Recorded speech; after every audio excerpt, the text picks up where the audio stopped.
Comenzamos el programa 153 de Lectores Promedio. Un gustazo presentar. Finalmente pasamos la barrera del 150 porque estamos estancados hace rato. Estoy presentando, tú te callas mientras yo presento. David Padilla por acá, ahora sí puedes hablar. Se supone que ese programa de 150 lo grabamos hace un mes y la gente todavía lo está esperando porque tú editas. No, para nada. Por aquí Chuck, o también conocido como Daniel Clie. ¿Cómo estás, David Padilla? Tengo frío porque estamos como a 10 grados posiblemente. Ya. Y además, pero es que yo te veo chillando con el verano y ahora te veo chillando con el invierno. Mi idea es chillar, pero no chillo, simplemente me quedo. ¿Tú puedes presentar a los invitados? Sí, mira, hoy nos acompaña un invitado de lujo, Fedosi Santaella, él es escritor venezolano, nacido en Caracas en 1970, y tengo que admitir que estoy un poco nervioso teniendo un invitado tan de lujo porque admiro a este escritor.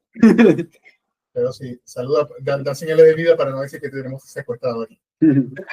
Hola, muchas gracias por la invitación y pues bien, veamos de qué va esto. Pero sí, ¿tú recuerdas en algún punto a Daniel? No. Sí, claro, por supuesto. ¿De qué lo recuerdas? Perdón, necesito hacerte la pregunta. Por supuesto, de la Universidad de Comunicación Social. Muy bien. ¿Tú crees que todavía la universidad, por lo menos en Venezuela todavía, de comunicación social todavía da algunas semillas por allí, para algunas plantas? Bueno, la verdad que no sabría decirte, la universidad sigue funcionando, trata su rector y las autoridades y los profesores de mantener la altura y la calidad requerida. De hecho, se sigue manteniendo entre los primeros lugares o en lugares importantes en Latinoamérica como universidades de categoría, de primera categoría. Pues bien, mira, el oficio de comunicación social, evidentemente el periodismo está muy golpeado en Venezuela, más no obstante, pues hay gente que quiere seguir en ese peligroso oficio y además, bueno, la carrera se deriva siempre también hacia otras cosas, ¿no? Digamos, menos comprometidas socialmente, como la edición, la dirección, las redes sociales.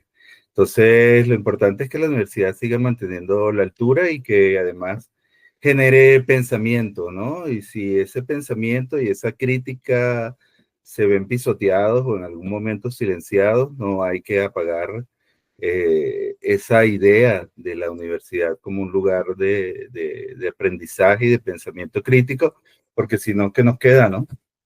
Sí. Pero sí, mira. Te haciendo una pregunta capciosa y tuvimos una respuesta de titular en tu cara. Pero sí, mira, en esta parte del programa generalmente hablamos de lo que hemos visto, hemos escuchado, hemos jugado, hemos leído. Pero yo quiero que partas tú, porque siempre parto yo. No, porque realmente no tengo nada interesante. Si dijiste que viste El Hombre de la Bolsa. No. Y Demolition Man. No, estas son mierdas de películas. Bueno, pero... Si las tienen por ahí en Prime, no, vean otra cosa, documentales, lo que sea. Bien en su casa, es más productivo que eso que ver ese tipo de películas. Pero me gustaría hacer un inciso porque desde hace como 3 programas estamos promocionando el club de lectura. Aquí tenemos la lectura conjunta, que es el nombre oficial que tenemos para promocionar aquí. Tuvimos, ¿verdad? Mira, tuvimos en la 4 que fue No todo el mundo, de Marta Jiménez Serrano, ya hablamos del libro. Autora española. Y además es súper genial. A mí me gustó, por lo menos serán como 13 historias, 15 historias. Pero para explicar un poquito, la reunión estuvo bastante controvertida porque hubo gente de varios países y dentro de la reunión varias de las personas estuvieron a favor y en contra porque básicamente el libro es como un modern love, son historias cotidianas. Por lo tanto, el lector que está más acostumbrado a sangre, a fantasía, decía, oye, para esto, de hecho, en la lectura conjunta nos decían, para esto leo la dominical. Entonces decían que no sentían nada.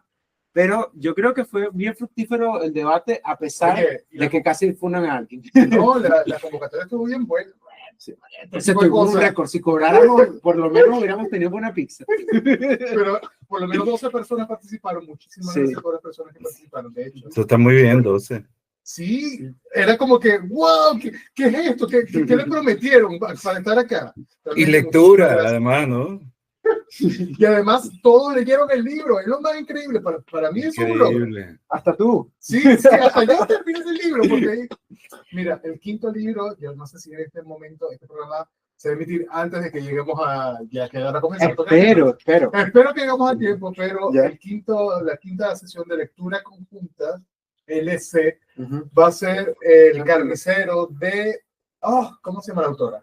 De Oates. Sé El que ese apellido. es el apellido. Claro, que incluso la presentación dice que ella está como en la Carol lista, Oates. ¿era Carol? Carol Oates. Está como en lista permanente de nominadas al Nobel, Sí. que ha ganado el libro, por favor. La comencé a leer, a mí no Te me- abrumó. es que estoy así como... Es que no tiene cuento. Dilo, No, por no, favor, no, David. no, Dilo. es que además primero te presentan a la autora, que es ¿Ya? ganadora del Pulitzer Esto lo vas o a editar, nominada al ¿verdad? Pulitzer. No Ya. sé. Está por allí como de Pulitzer. Aquí abajo lo tienes, ¿sabes? No voy a leer en este momento. No Ya. voy a leer. A duras penas puedo ver. Pero Ya. está como del Pulitzer en permanente, además lo presentan así como permanente nominada a los premios Nobel de literatura. ¿Ya? Entonces, claro, la historia para mí de entrada se presenta confusa porque es Basado una en hechos biografía supuestamente, pero es basada en hechos reales, y además comienza con la historia del hijo de el personaje que además vio y dijo, pasa como la serie Chespirito, dijo, hay demasiado, le voy a hacer una biografía, pero hay detalles tan turbios que necesito hacer una serie completa. Ya. Algo así que yo realmente ahí me pierdo, es como de época y es como... Pero bueno, ese va a ser nuestro libro de lectura conjunta número 5, por si quieren anotar va a ser en lectorespromedio.com, está el enlace. Muchísimas gracias a los que nos acompañaron y a los que nos pueden Pero acompañar. no has hecho todavía el formulario. Ay, pero por ahí está. Para cuando esté este programa, cuando lo estén escuchando, leyendo, viendo o lo que sea por allí, espero que esté por ahí disponible. Puedes comentarnos que, mira. Yo quiero preguntarle a Fedosi qué ha estado viendo, leyendo o jugando últimamente que diga, wow, esto es una maravilla o esto es una porquería, lo voy a abandonar. Cuéntanos. Pues bien, estoy justamente pendiente de ver la serie de Chespirito.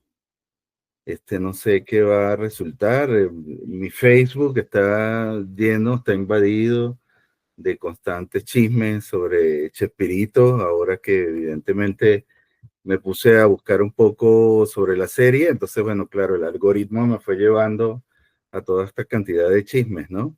Entonces, que si Carlos Villagrán con Florinda Mesa queda como la mala de la historia, por lo menos en esos textos que he leído, no sé, parece que la serie apunta hacia el mismo lado, o no sé, pero nada, pendiente de eso, de la serie de Chespirito, que he estado leyendo. Pero sí, Bien. necesito Sí. interrumpirte un momento, pero sí, perdón.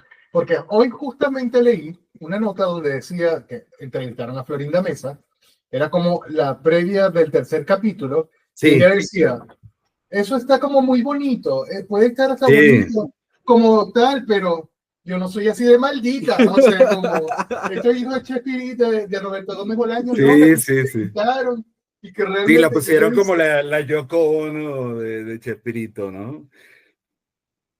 Como doña Clotilde, que ella dice que como que sí, ¿verdad? Que ella era como guerrillera y estaba con él y todo lo demás. Pero a mí lo que me parece increíble, por lo menos nota de que ella dice, mira, él nunca necesitó como, es mentira que él se estaba saltando cercas para pedir una oportunidad, porque más bien la gente quería trabajar con él. Pese a todo lo que podrían hablar mal de él, la gente lo buscaba porque realmente era talentoso. No sé, uno va más por el chisme que por la producción, honestamente.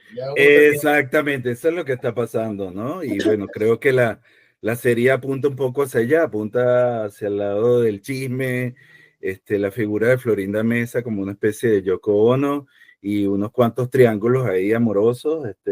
Florinda parece que casi se echa al coleto también a la bruja del 71, ¿no? Es una cosa que... Y evidentemente la serie tiene lo mismo que fue con Luis Miguel, ¿no? Luis Miguel era un ángel, ¿no? Luis Miguel jamás en su vida hizo nada malo. Luis Miguel, fue víctima de todo lo que le rodeaban y él jamás se metió un pase ni se acostó con 3, 4 mujeres a la vez, ¿no?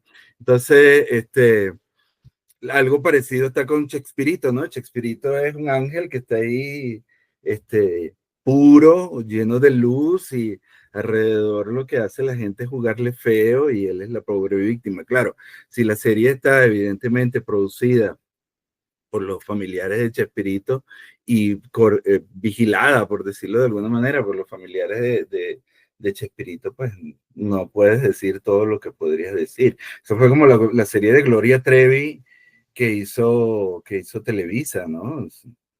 De Gloria Trevi hay que decir realmente todo lo espantoso que esa mujer hizo, al mismo tiempo sabroso, ¿no? Pero bueno, sabroso evidentemente para ella, ¿no? Y para el marido, ¿no? Pero hizo cosas espantosas, ¿no? Y la serie la pone eso a la altura del angelinato de Luis Miguel, ¿no? Y ahora Chespirito, que es otro ángel en el cielo, pues que nunca hicieron absolutamente nada malo.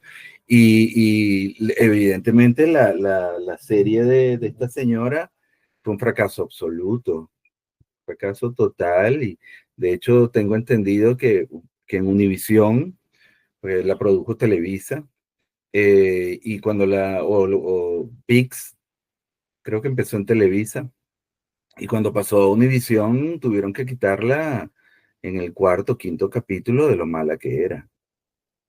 Entonces, claro. Pobre, ¿ah?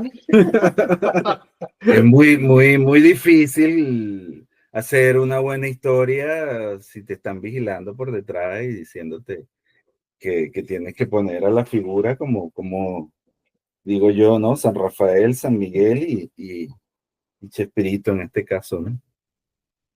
Estaba leyendo últimamente que te ha volado la cabeza o que también digas, no pude con esto. Dices tú desde el punto de vista de la lectura. Como lector, más que como crítico o como editor, sino que dices, wow, este autor lo acabo de escribir y me encantó. O cuál fue el último libro que dijiste, vaya, no esperaba nada y esto es un 4.5, casi un 5. Bueno, he estado leyendo a Lucía Berlín y me encanta, me gusta mucho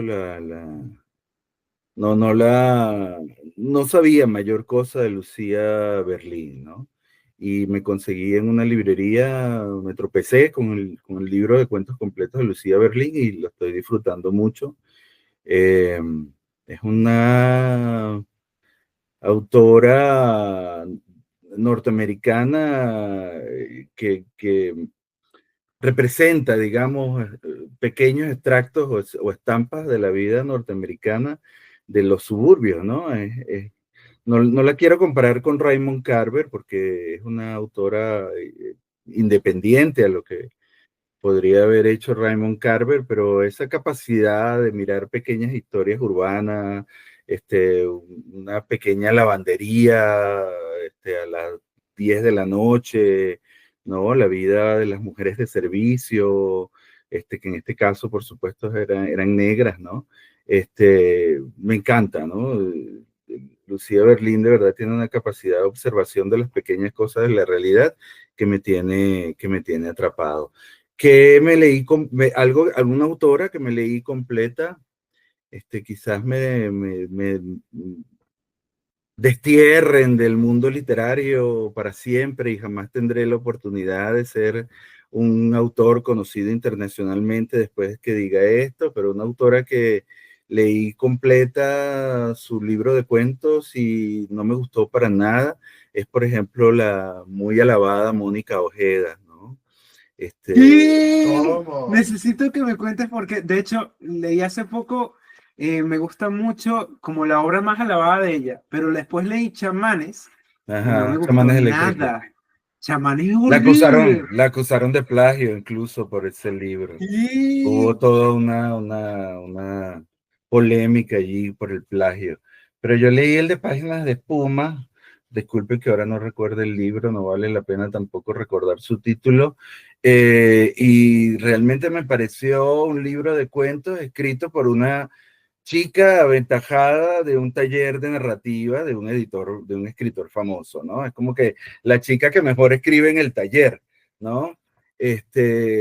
Pero bueno, escribe un poco melcochoso y relamido, como pretendiendo escribir algo entre poesía y narrativa, y eso la justifica que sus historias sean realmente aburridas, y que no vayan para ningún lado, e incluso tengan cosas como muy explícitas, demasiado prosaica, no sé, le falta buen gusto.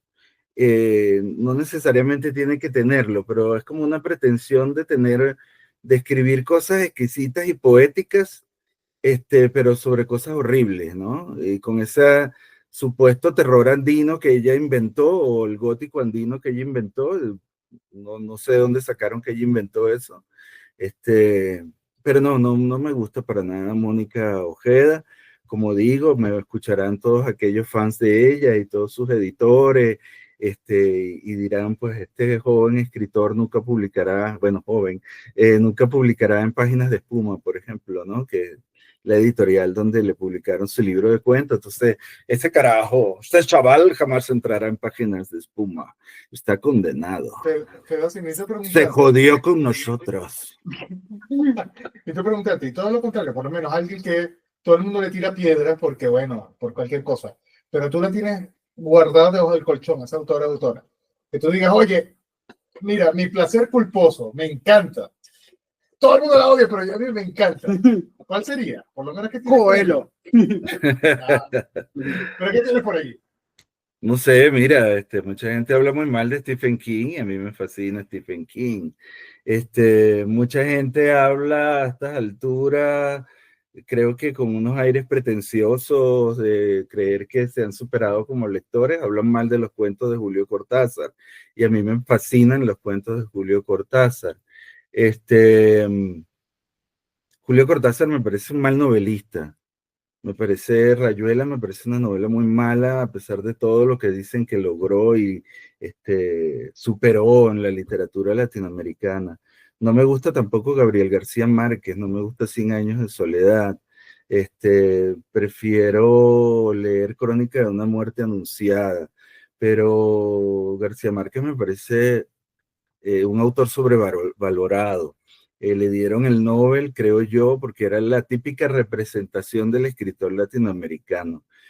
Prefiero leer, por ejemplo, Álvaro Mutis. Álvaro Mutis me parece un autor que supera 1000 veces a Gabriel García Márquez. Por supuesto, prefiero leer a Rulfo también, Pedro Páramo, El Llano en Llamas. Me parece un libro de cuentos superior y una novela superior también. Pero ese mito de García Márquez y que todos tenemos que amar a García Márquez, yo no me lo compro. Ese es como el mito de amar a Frida Kahlo. Detesto a Frida Kahlo, tampoco me compro el mito de Frida Kahlo. No voy a decir más nada de ella, porque me pueden acusar de heteropatriarcado, no sé qué cosa. Pero prefiero 1000 veces a Leonora Carrington, por ejemplo, ¿no? Aquí me van a acusar de imperialista. Leonora Carrington es una pintora, artista plástica, escritora británica que llegó muy joven a México por causas de la guerra y terminó muriendo en México a los 90 y tantos años, 92, 93 años, si mal no recuerdo, y es considerada una artista mexicana. A pesar de haber nacido en Inglaterra y haber vivido buena parte, o haber vivido su juventud en Inglaterra y en Francia. Pero prefiero, por ejemplo, a Leonora Carrington antes que a la adorada Frida Kahlo. Sí, yo quería aprovechar un poco la honestidad. A mí me pasó con un libro que de hecho me pareció muy, lo revisé en BookTok, en Bookstagram, y la gente amó Teodoros de Cartarescu. Cartarescu. Llegué francamente como hasta el 43%. Terrible, de verdad terrible. Y lo peor es que tú ves en redes sociales y la gente dice, esto es una maravilla, pasa tanto, Dios mío, es una oda a la religión. Y yo digo, wow, o sea, porque yo no sentí nada en 300 páginas. Y claro, también la experiencia es como muy subjetiva a todo el mundo, pero también me pasó que en el fondo es un libro sumamente caro y tú también revisas que es como pretencioso el libro, que es como bueno, voy a hablar acerca del emperador, pero también voy a hablar de la región, pero voy a usar como una estructura de Biblia. Y es ese Ya. tipo como de textos que en el fondo terminan sonando como un poco snob, como para decir, yo estoy aquí y no leo romantasy. Puede Entonces, ser, es un poco raro, no sé, quería aprovechar un poco la ola de hate. sí.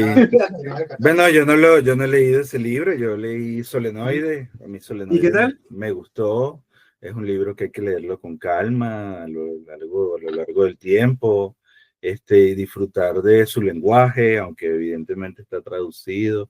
Y ahí algunas otras cosas de Cartarescu, el jugador de ruleta, por ejemplo, de la ruleta rusa, por ejemplo, ese es una novela corta o puede ser considerado un cuento largo que me encantó, pero no he tenido la oportunidad todavía de leer que me hace referencia, ¿no? Pero sin duda es un autor de moda, este, y digamos que hay ciertas editoriales que se ponen de moda y al ponerse de moda también ponen de moda a sus autores, ¿no? Y creo que originalmente Cartarescu fue descubierto, digamos, al universo de la literatura traducida al español por Impedimenta. Impedimenta es una editorial que está de moda. Impedimenta, por ejemplo, ha publicado, sí, ahí en este caso, un autor que recomiendo muchísimo, está publicado por Impedimenta, que es John Bilbao. Bilbao es un autor para mí de primera categoría. Este es español, Bilbao es español. Y también ha publicado a Cartarescu, ¿no? Otra editorial también de moda, Páginas de Puma, que ha publicado, que publica cuentos y libros de cuentos, digámoslo así, y pues está rescatando a varios cuentistas, por decirlo así, clásicos, entre ellos creo que el mismo Edgar Allan Poe, y, y pues tiene autores muy buenos, Páginas de Espuma, pero entre ellos ha publicado a Mónica Ojeda, por ejemplo, que a mí no me convence, pero también ha publicado a Samantha Schweblin, creo que fue la primera ganadora del premio Ribera del Duero de Páginas de Puma, y Samantha Schweblin es una autora que yo respeto, me parece una excelente cuentista, no me gustó mucho su novela corta, que es Distancia de Rescate, me pareció una novela corta, maravillosa. Kentucky no me complació como novela, fue vendida como novela, más bien yo creo que es un libro de cuentos picado que se termina convirtiendo en una especie de novela. Creo que ahí hubo una medio trampa con Kentucky, aunque me parece también una propuesta interesante. Lo único que critico de Kentucky es su estructura y que me lo hayan vendido como novela cuando yo lo veo como un libro de cuentos, ¿no? Un libro de cuentos temáticos unido por estos robóticos que son los Kentucky, ¿no? Pero bueno, volviendo a Páginas de Puma, ha publicado a Samantha Schweblin, también publicó a Guadalupe Nettel, que es una gran cuentista mexicana, y que también ganó el premio de novela Herralde, también publicó a Antonio Ortuño, que es otro autor mexicano que respeto mucho. Entonces creo que ha ido muy bien, tiene sus autores que no me convencen, como todo, creo yo, es normal, las editoriales pueden publicar autores que te convenzan o no, ¿no? En este caso recomiendo de Impedimenta mucho a John Bilbao, y pues Cartarescu es para gustos específicos y es un autor que está de moda muy entre lectores exquisitos, por decirlo así, ¿no? Perdón, me extendí demasiado. Tranquilo. No, si para eso está este programa, por favor. Mire, yo necesito preguntarte un poco sobre. Creo que necesito dar más referencia. Date por acá. Ay, viene una pregunta de 3 minutos. No, porque hemos visto de todo tipo de autores y de editores acá, como de, no sé, del que escribe 2000 palabras diarias. Ajá. Evidentemente no limpie su casa. Eso me marcó de por vida. Sí, eso va a seguir siendo una constante en este programa. Como aquellos que, oye, voy a probar suerte y le sale publicado. Ajá. Hablando ya de tu proceso creativo muy personal, ¿cómo dirías tú primero, que necesito saber, y porque esto no es muy habitual en mí hacer como dos preguntas, pero necesito saber de tu proceso creativo? Y segundo, ¿cómo ves tú, digamos, cómo has mirado a los lados, que tú dices, oye, este proceso creativo es súper genial, yo lo probé y me gustó y me sirvió, O por el contrario, oye, lo he visto, lo he analizado y oye, no se lo recomiendo a nadie. Comentaron un poco Ok, sobre eso. que bueno, esa pregunta puede abarcar muchos espacios, ¿no? Pero Y sí, perdón, no estoy sobrio. Así, Como siempre que haces este sí, programa. perdón. sí, digamos que pues no es que voy a comenzar por Adán y Eva, pero digamos que en mis inicios yo estaba muy dado por el arte de contar una historia, ¿no? Me interesaba mucho el hecho de contar una historia que pudiera parecerle emocionante al lector. No descuidaba el lenguaje, porque siempre le he tenido especial cuidado al lenguaje desde mis primeros libros, pero defendía más el tema de hacer una historia que tuviera principio, mitad, final, que tuviera dificultades, acciones, que el héroe superara cosas, ¿no? Eh, y luego con el tiempo he dejado en ese sentido de ser menos guionista eh, y me ha interesado más el proceso de la experimentación de las estructuras y del lenguaje. Eso sin dejar de considerar la historia, ¿no?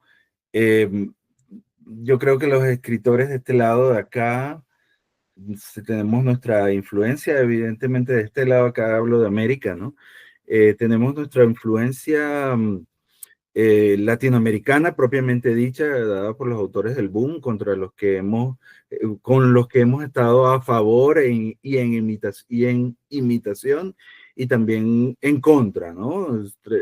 Tenemos ese peso en los hombros y tratamos y siempre nos vemos obligados, por decirlo de alguna manera, a estar sobre esos hombros para escribir lo que escribimos porque es inevitable, pues es como la filosofía occidental que nunca puede descuidar a Platón, pues, ¿no? Siempre la filosofía va a estar sobre los hombros de Platón y de Sócrates, ¿no? Y luego Aristóteles y todos los que vinieron después.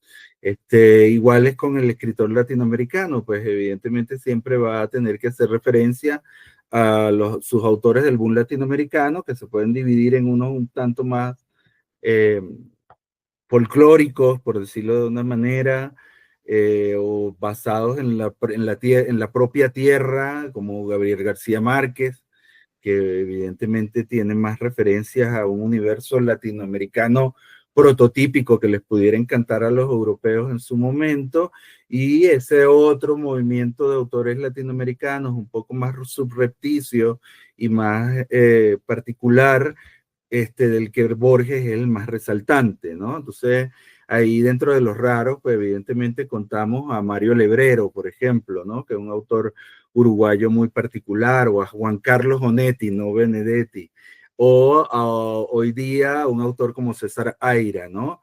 Entonces, pendulamos un poco entre esos dos universos y también lo que iba a decir es que también tenemos como referente en Latinoamérica mucho, creo yo, la literatura norteamericana. Y la literatura norteamericana es muy de contar historias, ¿no? Son los grandes contadores de historias. Hasta Faulkner era un gran contador de historias, ¿no? Entonces, siempre tendemos hacia, creo yo, en Latinoamérica hay una corriente muy fuerte de contar historias, ¿no? Y esa corriente de contar historias un poco se ha universalizado también a través de España. Pero en el caso mío, con el tiempo, he ido jugando más hacia el camino de la experimentación, de lo raro y del trabajo del lenguaje. Esto porque les voy a confesar, yo he tratado de ser comercial. Yo he tratado de escribir libros que vendan, wow, que sean bestsellers, que se conviertan en el gran libro que se vendió en España, ¿no? Pero no me sale, soy muy malo con esa vaina. No sé escribir libros comerciales. Yo lo intento, de verdad, así como intento ser hipócrita con la gente también, ¿no? Tampoco me sale. Intento decirle a alguien, oye, qué chévere eres, y me cae malísimo, y no se lo puedo decir, de verdad, lo intento, lo juro que lo intento, y no me sale. Entonces, algo parecido me ha pasado con la literatura. Cada vez me siento más incapaz de escribir ese bestseller que yo quería escribir y que me hiciera muy famoso. Y quizás en contrapeso me he vuelto más experimental, más caótico y desordenado. Y siempre dándole una importancia fundamental al lenguaje. De hecho, de un tiempo para acá empecé a escribir poesía. Ya tengo 3 libros de poesías escritos y me he vuelto un lector de poesía. He dejado incluso, voy a hacer una gran confesión horrible quizás para muchos, he dejado de leer narrativa. Cada vez leo menos narrativa, cada vez me interesa menos la narrativa y me centro cada vez más en leer poesía. Entonces, porque en la poesía encuentro un flujo y un ritmo y un destrabe que es necesario para que yo siga escribiendo narrativa. Si me quedara solo con la narrativa y la lectura de narrativa, ya hubiera dejado de escribir, porque la narrativa se me ha vuelto como un muro muy pesado de ladrillos muy apretados, en el cual no me siento cómodo. En cambio, cuando voy hacia la poesía, eh, me destrabo, ese muro se vuelve más blando y empiezan a fluir las palabras y empieza a fluir el lenguaje. Entonces, en los últimos tiempos estoy más interesado en la poesía que en la narrativa, pero para escribir narrativa y también, evidentemente, para escribir poesía, que ya llevo 3 libros. Me explico. Hace un tiempo, por ejemplo, estuve investigando por razones de trabajo unas películas que tenían que ver con tatuajes de criminales rusos, ¿no? Y hay una película muy famosa, ¿cómo se llama este actor? Que estuvo en Argentina, que hizo también El Señor de los Anillos. Viggo Mortensen. Viggo Mortensen. Hay una película de Viggo Mortensen donde él se mete en la mafia y el tema de los tatuajes. Hay varias películas sobre tatuajes criminales rusos. Y empecé a investigar sobre ello por cuestiones de trabajo y me interesó mucho porque es todo un universo de lenguaje a través de los tatuajes muy interesante, ¿no? Hay muchas significaciones. Por ponerte un ejemplo, si un preso se tatúa en el pecho una basílica, eso no quiere decir, o se tatuaba, ¿no? Ya no, bueno, pueden hacerlo hoy día por gusto, ¿no? Pero en aquella época, que tuvieras en el pecho tatuado una basílica así, de este tamaño, no era porque tú eras muy religioso, sino porque esa basílica o esa iglesia representaba una prisión. Durante la Unión Soviética, los monasterios fueron expropiados. Claro, evidentemente era un tema anticlerical, ateo, ¿no?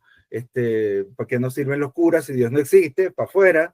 Y convirtieron esos monasterios en prisiones, porque esos monasterios tenían grandes espacios de trabajo de tierra. Entonces llevaban a los presos a esas prisiones y eran prisiones de alta seguridad donde los ponían a trabajar la tierra. O sea, era trabajo forzado, eran prisiones de trabajo forzado. Entonces cuando un preso se tatuaba aquí una basílica, una iglesia, no estaba diciendo que él era religioso, sino que él había estado preso en una prisión de esa, por ejemplo, ¿no? Y con la cantidad de cúpulas que tenía la iglesia, era la cantidad de veces que él había estado preso. Y por la sentencia que había pagado. Cada vez que lo presaban, una cosa así. Sí, sí, exacto. Si habías ido preso 4 veces, tenías 4 cúpulas, por ejemplo, ¿no? De acuerdo, cuál asesinato o cuál robo hacía, una cosa así.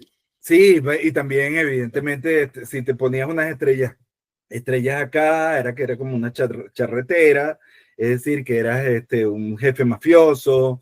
Si tenías estrellas en las rodillas, eso significaba que tú, por ejemplo, no te arrodillas ante nada ni ante nadie. Si tenías un cuchillo atravesado por acá, quería decir que te podían contratar para matar gente.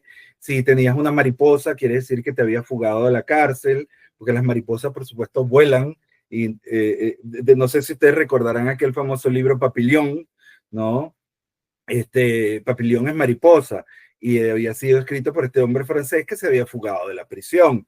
Entonces las mariposas son para los presos símbolo de fuga. Entonces, mira, él tiene una mariposa, carajo, hay que respetarlo porque se escapó de la cárcel, ¿no? Entonces es un lenguaje que se hablaban entre los presos, ¿no? Entonces me interesó muchísimo, empecé a investigar y dije, yo quiero escribir sobre esto, pero no quería escribir ensayo, no quería escribir, me daba mucho fastidio escribir un libro de cuentos, o me daba mucho más fastidio todavía escribir una novela.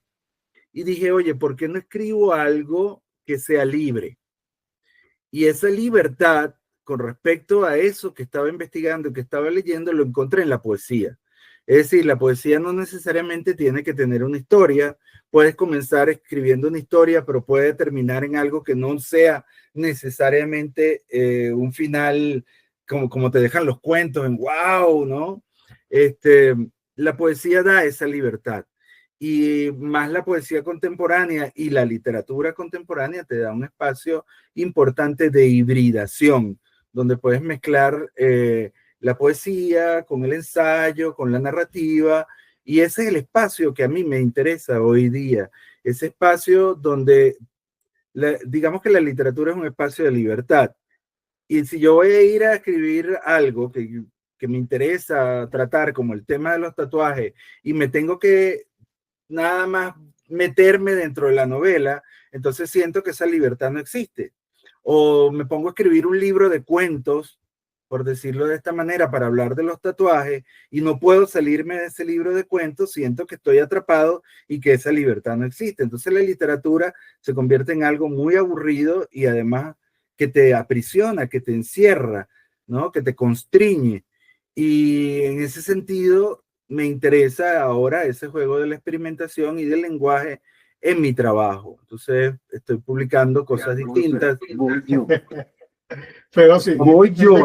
Cállate. Sé que Dani no. quiere hacerte preguntas, pero quiero hacerte una. Porque justamente estamos hablando de que te refugiaste en la poesía, pero necesito hacerte como un símil acá, porque Ed Sheeran, recuerdo una de sus entrevistas, el cantante. Todos los programas mencionan Ed Sheeran. Pero ahí tengo otra referencia además. Porque él decía que, claro, él intentaba con este tema, justo lo que estás comentando, lo ha intentado con el tema comercial y muchas veces le ha ido para la mierda. Pero dijo, ya, a él le encanta por lo menos, o le ha encantado, que algo muy íntimo o algo muy especial para él haya ido muy bien. Ha sido como muy contadas veces, él dice que le ha pasado. ¿Te ha pasado algo así? Que algo muy especial para ti, sin importar en qué género o en qué tipo de formato lo hayas hecho, haya sido muy especial para ti, haya funcionado, que haya sido el feedback que te diga, oye, ¿qué haya sido por ahí? Cuéntanos un poco de eso. Bueno, yo he tenido la suerte, no la tiene todo el mundo, de publicar y de publicar la mayoría de las cosas que he escrito, que se hayan interesado no solo editores y editoriales en Venezuela, sino también en España, que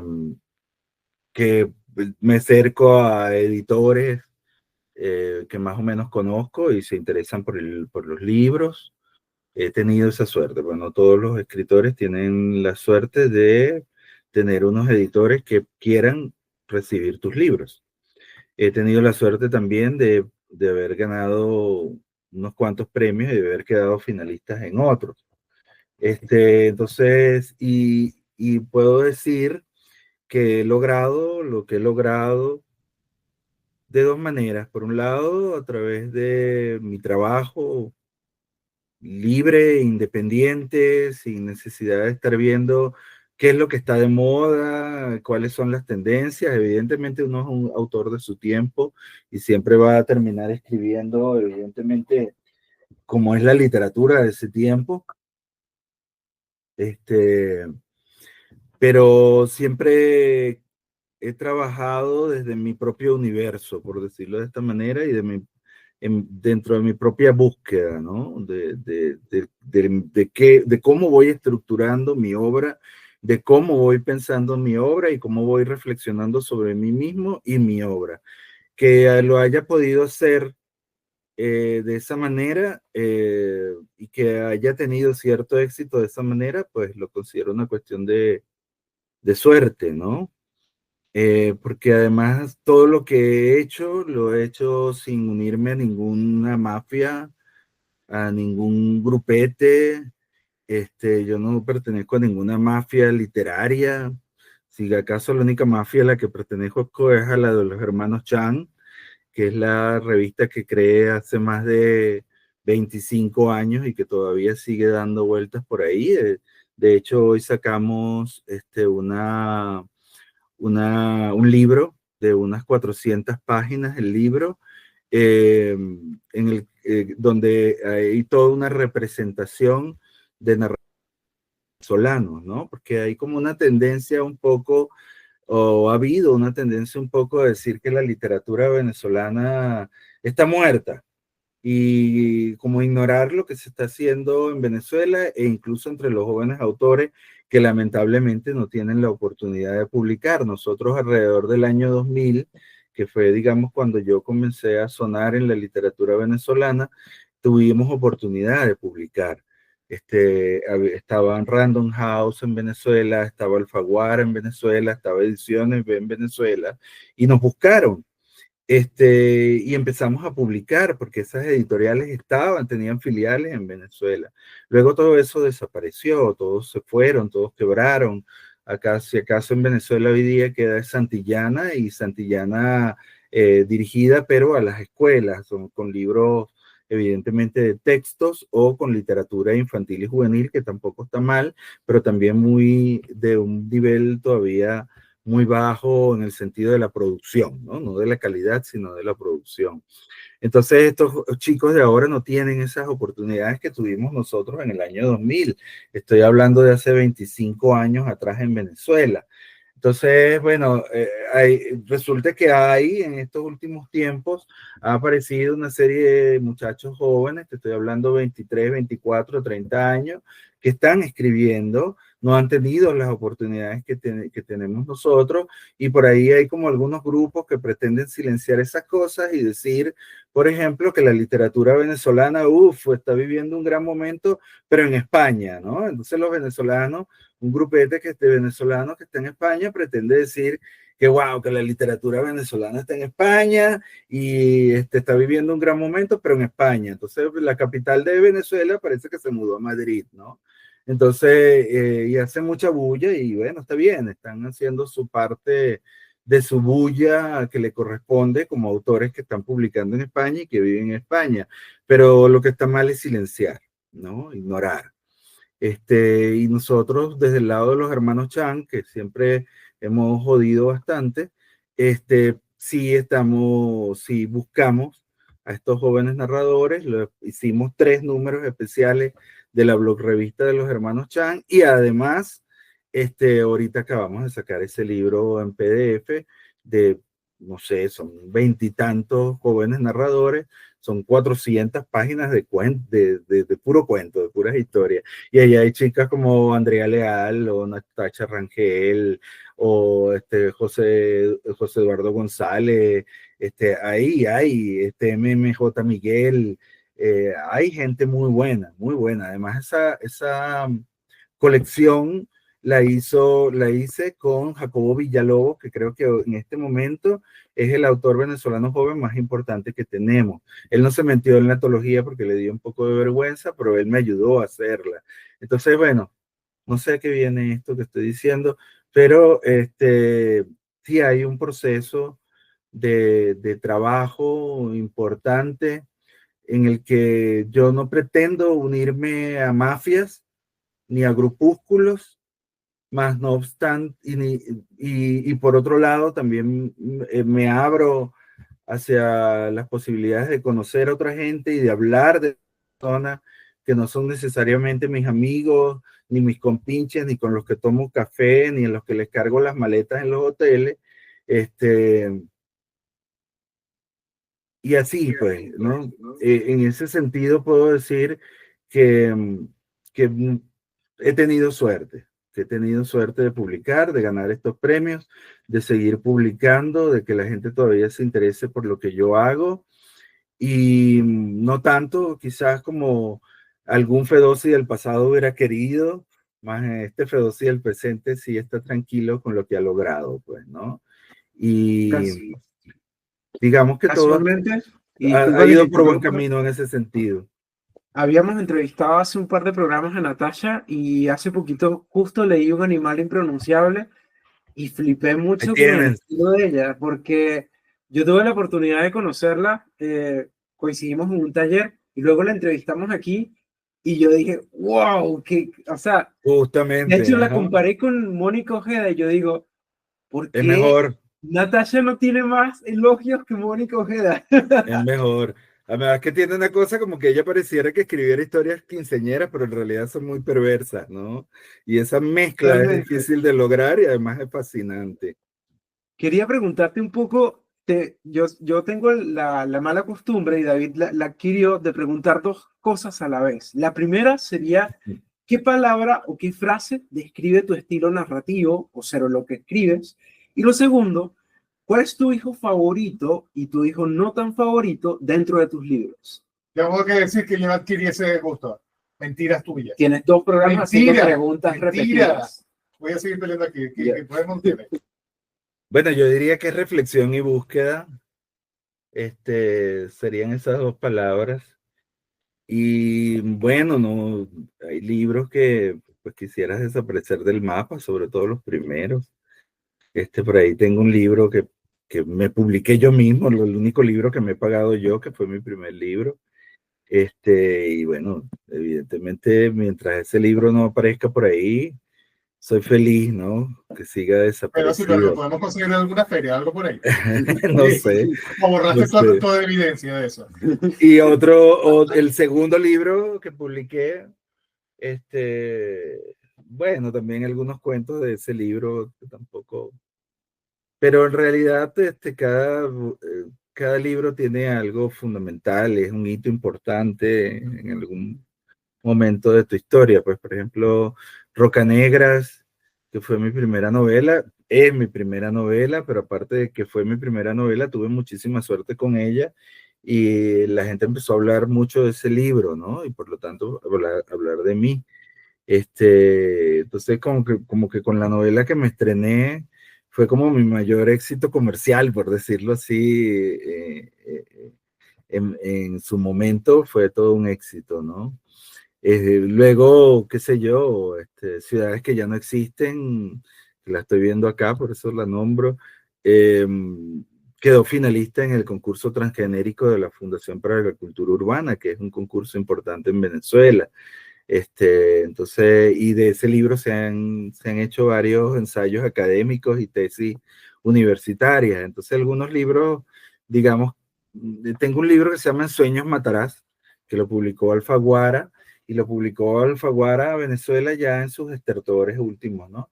Entonces, ese libro incluso lo recogieron de las librerías, porque desapareció Alfaguara no ese libro en específico, sino que todos esos últimos libros que salieron en esa época de Alfaguara, los recogieron de la librería porque cerró Alfaguara Venezuela y Alfaguara Colombia se encargó de lo que quedaba de Venezuela. Y una orden que dieron los de Alfaguara Colombia fue recoger todos esos libros y llevarlos a depósito, ¿no? Entonces, bueno, ese libro de algún modo fue un libro que no circuló mucho, pero ha sido un libro de culto entre quienes lo han leído, ¿no? Tiene una pequeña cantidad de seguidores, pero que hablan muy bien del libro.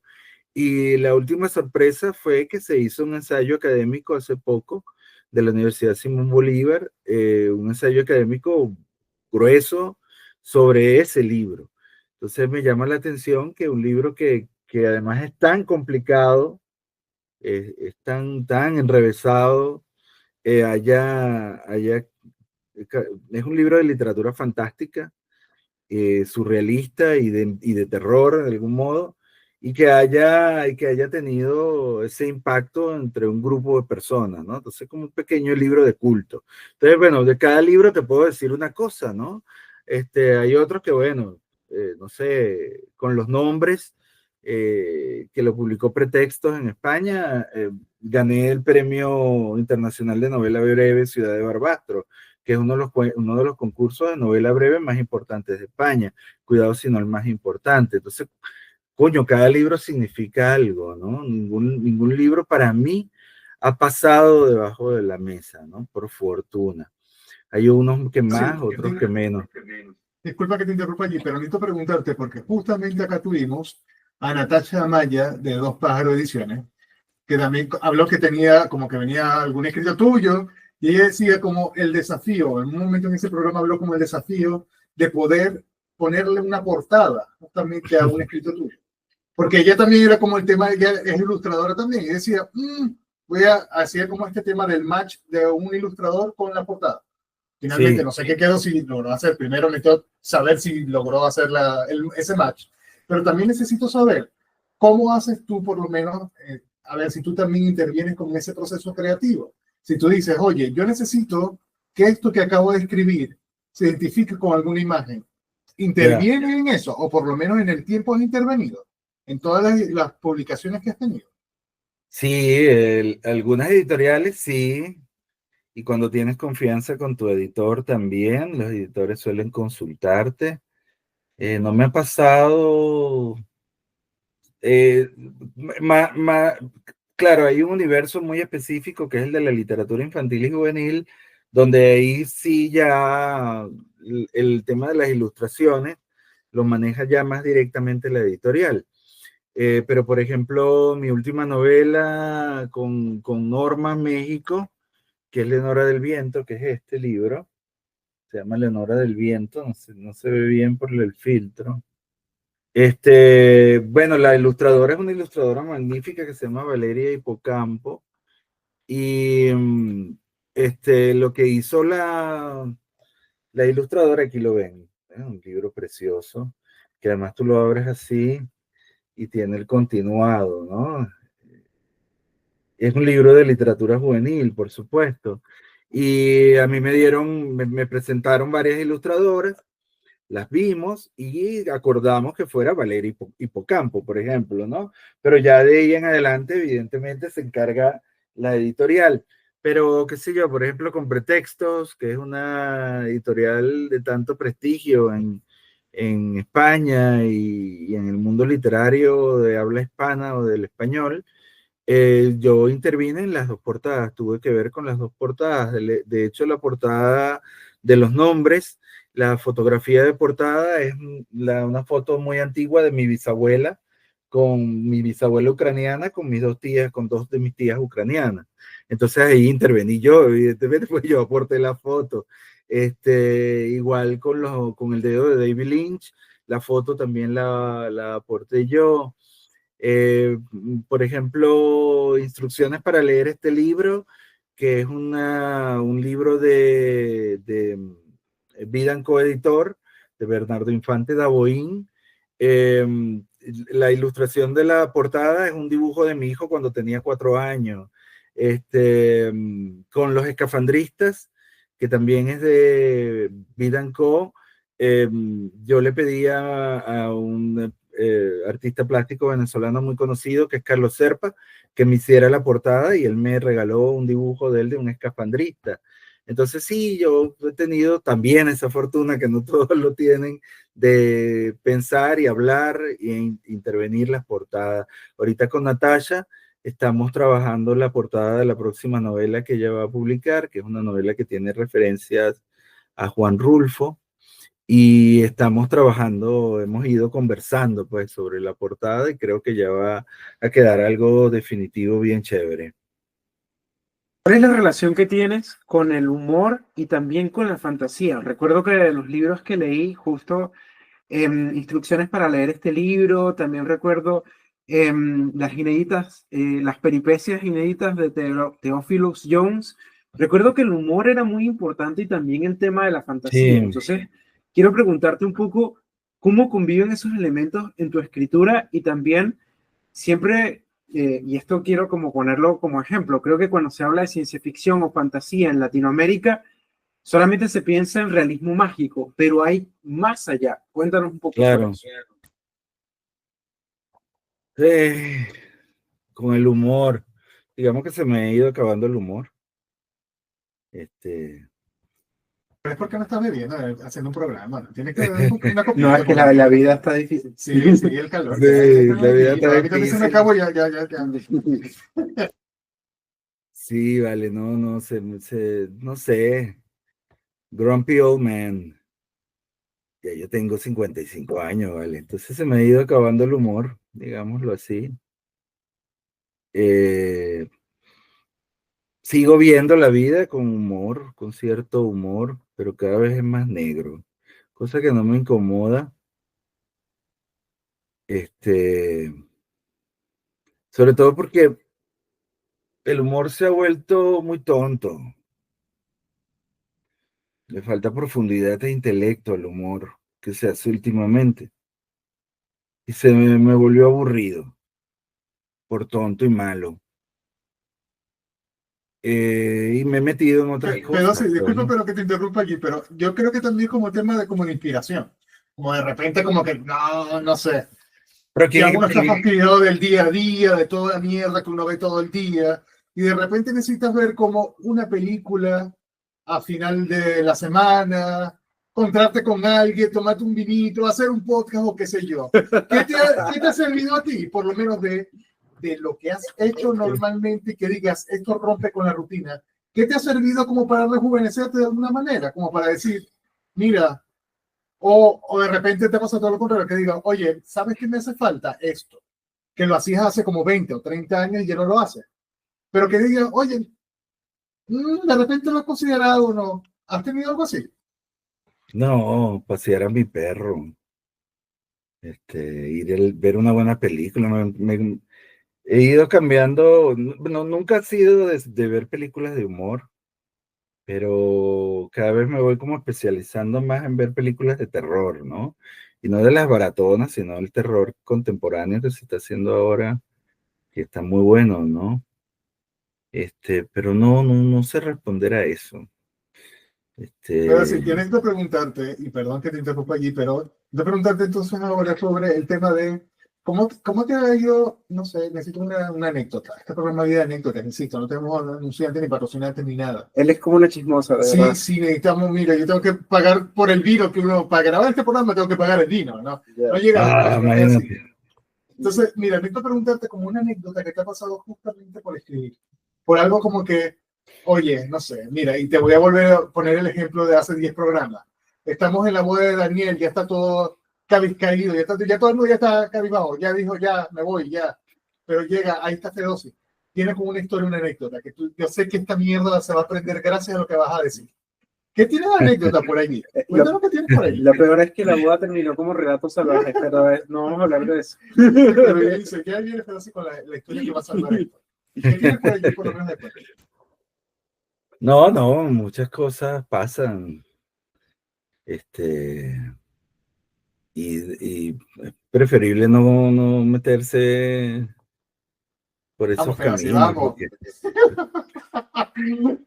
Vamos, esto es nada más. Mira, Lo peor es que nos ha pasado con varios escritores y David lo que quiere es que cancelen a los escritores y no va a para suceder. nada, para nada. Yo quiero anécdotas. Mira, pero en No, todo caso, no, en todo mira, caso, me venga. ha pasado, vamos a desviar un poco la cosa, me ha pasado que mucha gente se me acerca para decirme lo importante que ha significado su libro, ¿no? Muchos años después, alguna persona se acercó y me habló de algún libro, de cómo le cambió en algún momento una depresión o al haberse incluso pensado en matarse. En los talleres, por ejemplo, también mucha gente exalumnos, por ejemplo, que los conocí en la universidad y que eran buenos alumnos o eran buenas personas y que luego se me acercaron para preguntar por los talleres, pero no tenían ni un centavo para pagar los talleres y pues yo les he dado un descuento muy grande o los he becado. Hay muchas cosas que realmente se agradecen de cuando uno es escritor, más allá de la anécdota, ¿no? Y que complementan esa parte humana que es fundamental de la escritura y que creo que algunos ignoran, que es como los libros llegan a las personas y pueden ser importantes en cierto momento para las personas. Y bueno, hay cosas que trascienden, como la fan enamorada, la alumna enamorada, que en algún momento te puede poner en una situación incómoda o hasta divertida. Pero ya hay es mejor no entrar en ese universo porque, bueno, las cosas son muy delicadas por ahí.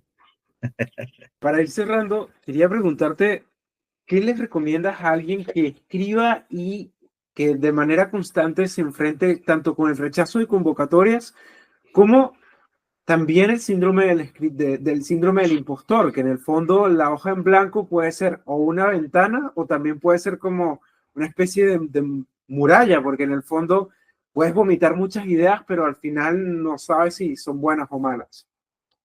Ya, el síndrome del impostor lo tenemos desde el primer día, y debería estar, mucha gente como tiene una cierta psicopatía que hace que les hace olvidar el síndrome del impostor. Y el síndrome del impostor es un incentivo, ¿no? Un cuestionarse a uno mismo para seguir adelante. Digo, hay gente que, oye, yo a veces veo a un pobre pendejo que ha publicado un solo libro y se lo pagó él mismo y nadie lo ha leído y ya pone ahí escritor en letras gigantes y además se cree una gran vaina, ¿no? Coño, debería tener un poquito de síndrome del impostor para ser más humilde, ¿no? Y para que pueda escribir el segundo libro, ¿no? ¿Y qué le aconsejaría? Pues bien, siempre vamos a fracasar. Los escritores estamos destinados al fracaso. Eh, en esta mundo, Periodistas, pero sí, perdón. y los periodistas. ¿Te sentiste identificado? Sí, algo así como O que... sea, que siempre voy a recordar, y disculpa que te interrumpa, Fedosi, yo recuerdo que en Venezuela un conocido que también es escritor, justamente yo hacía caricaturas y escribía. Y la persona me dijo, oye, mejor dedícate a las caricaturas porque no tienes nada de talento para escribir. Y yo así. Y años después que ya volví a escribir y ya, bueno, que se lo mame, pues. Mira, hay mucha gente que después te puedes ir encontrando a lo largo del camino, ¿no? A mí me pasó una vez que publiqué mi primer libro y bueno, estaba ahí como de muchacho inocente y novato tratando de que me entrevistaran, de que alguien leyera mi libro, un periodista leyera mi libro y me entrevistara. Y este periodista le mandé el libro y me respondió que él me iba a entrevistar cuando yo tuviera más libros. Y tienes una anécdota, que me iba a entrevistar cuando yo tuviera más libros y fuese más conocido. Si yo algún día llegaba a publicar otro libro y llegaba a ser conocido, así como poniéndolo en duda, él me iba a entrevistar. Este periodista terminó premiándome en un concurso importante, y entrevistándome. Muchos años, algunos años, no muchos años después. ¿Cuántos años pasaron? Como que tú me Tres, recuerdas mi cara, le dijiste así, ¿recuerdas? No, no se lo dije. Yo creo que, no sé si él lo sabrá, pero esas cosas pasan. Esas cosas pasan. Hay mucha vuelta de esquina en la literatura y en la escritura. Y nada, que escriban y lean. Evidentemente, tú no puedes querer ser escritor si no lees. Y que entiendan que escribir no solamente es escribir una historia, sino que el lenguaje también es importante, el amor al idioma que hablas y a lo que escribe. En la literatura es muy importante el estilo, ¿no? Y el trabajo de la palabra. No eres un escritor completo si no entiendes eso. No es solamente contar historias, eso lo he aprendido a lo largo de los años y me ha costado mucho entenderlo. Pero eso es fundamental. Pero sí, ya para ir cerrando, porque ya ir Hey, cerrando. yo te puedo decir que más son los concursos que he mandado y que no he ganado que los concursos que he ganado o quedado finalista. Eso es una ruleta. Nada te garantiza que vas a ganar, ¿no? Depende de los gustos del jurado. Eso no quiere decir que tu libro sea malo o sea bueno. Por supuesto puede ser muy malo, pero también puede ser muy bueno, e igual no ganas. No vas a ganar, puedes ganar incluso si el libro es muy malo, y a veces no ganas si el libro es muy bueno. E incluso puede ser más factible que ganes porque el libro es malo, que ganes porque no ganes porque el libro es bueno. Sí, eso es mucho más factible. Últimamente se está privilegiando una literatura muy fácil y muy mala. Entonces puede que ganes porque tu libro sea malo. Entonces hay que tener cuidado con el tema también de los concursos. Sí, Hay gente que no le importa que su libro sea malo. Hay gente que solamente lo que quiere es ganar. Entonces le sabe a tres pepinos que el libro sea malo. También eso puede ocurrir. pero sí, pero bueno. Pero es que tienes razón, pero sí, perdón. Este va a ser el titular de este programa, por favor. Pero mira, quiero preguntarte un poco sobre tu proyecto futuro. ¿Qué podemos esperar de ti? ¿Qué te podemos ver más o menos como a la Bueno, vuelta de la esquina? ya que, ya Que las va a pasar por que, el río. ya que hablaron de Natasha Maya, pues bien, viene pronto una novela con Natasha. Me encanta publicar esta novela, este libro con la editorial de Natasha, que le pone tanto cuidado, tanto amor a los libros, de verdad que hace unos libros exquisitos y maravillosos. Y ya hoy día que el mercado internacional, digámoslo así, está tan mercantilizado y cada vez la literatura importa menos, pues es un privilegio publicar en una editorial independiente, en una editorial bonita, en una editorial que le pone amor a los libros, como Dos pájaros de Natasha Maya.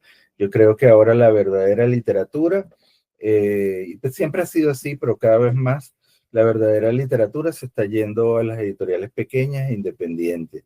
Los verdaderos autores, eso no me incluye o me excluye, pues, lo podría decir hablando como académico, la buena literatura está yendo hacia las pequeñas editoriales.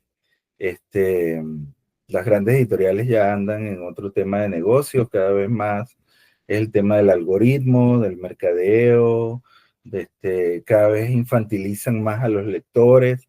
Es como el cine, ¿no? O sea, todas las estadísticas del cine de Hollywood cada vez apuntan más hacia los 15, 13, 14 años. Entonces todas las películas se hacen y se invierten grandes cantidades de dinero pensando en audiencias cotuferas, de 13, 14, 15 años. Entonces, bueno, evidentemente el cine que está saliendo de eso es muy divertido, pero no sirve para nada. Entonces, lo mismo está pasando, el mismo fenómeno ocurre, pero con la literatura. Cada vez se infantiliza más al lector, y se invierte dinero en producir libros que están disfrazados de literatura. Y el problema ahí es el siguiente. Cuando tú produces un bestseller y dices que esa novela es un bestseller, no hay problema, porque el bestseller es bestseller, nadie está diciendo que es literatura. No sé si me explico. En cambio, el verdadero problema viene cuando se produce algo malo y se está diciendo que esa es la literatura de ahora. Entonces es un engaño porque es literatura de mentira, ¿no? Tenemos que saber diferenciar entre un bestseller y la literatura mala, ¿no? El bestseller no necesariamente es literatura mala, el bestseller es un bestseller, pero se están empezando a vender cosas que se está diciendo que es literatura de alta calidad y en realidad sigue siendo un subproducto que no vale la pena. Y se estaban modelando mucho el gusto de la gente, cada vez más infantilizado. Entonces, en ese sentido, publicar con una editorial independiente y que Natasha le ponga ese amor que le está poniendo a mi libro y que va a salir un libro bien lindo, que no va a estar en 200,000 librerías, pero sí vas a tener un libro hermoso en tus manos y vas a estar orgulloso de ello.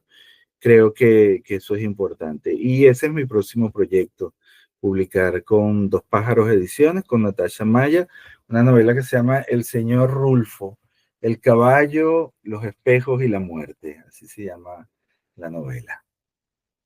Tenemos el próximo proyecto de Fedosi. Tienes tu exclusiva, Sí, feliz. sí. Pero sí, ¿dónde te podemos conseguir en internet? ¿Dónde te podemos molestar? Por lo menos, queremos escribirte a las 3 de la mañana. ¡Fedosi, te amo! ¿Dónde podemos escribirte por lo menos? ¿Dónde podemos conocerte en internet? Estoy en Instagram, estoy en Facebook, cada vez menos en X. Y en la otra cosa que salió Vamos también. aquí, ya lo movido, yo no quiero, no me gusta. No me gusta ni Trump ni X, ya me voy para allá. No, me y gusta. ni Trump, ni es que me aburre. Y esa otra cosa que salió que no sirve tampoco para nada. Threads. Entonces, Sí. bueno, estoy por ahí. Desde que nació no sirve para nada, como una mierda. En TikTok me metí y no entendí nada. Estoy muy viejo para esa vaina. Entonces, me encuentran en Instagram, Fedosi, y en Facebook, Fedosi. En Instagram pongo todos mis dibujos, pongo fotos que tomo por ahí y alguna que otra cosa sobre mis libros. Y estamos promocionando, vamos a promocionar Los Escapistas. Hablando de portadas,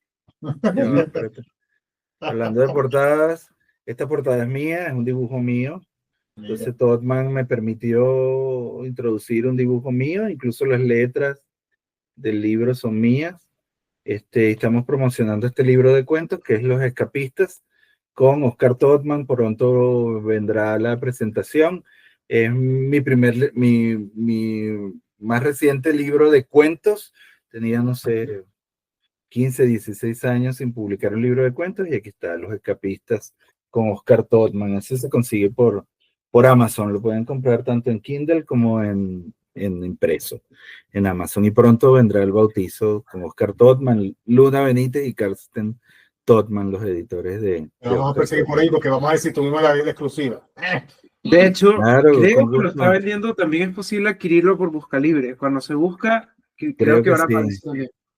Creo que sí. Bueno, si se lo leen y quieren hacer un podcast también sobre el libro, pues con todo gusto. Pues lo haremos, pedazo. Te vamos a invitar al cine, vamos a hablar del cine de terror. Si ya te gusta el cine de terror, me encanta. Halloween y te vamos a invitar, así tal cual. Vamos a hablar de pura me encanta. Mira, te comprometo, pero necesito que tengas una copa de vino o sangría en la mano. No, ¿sí yo no tomo?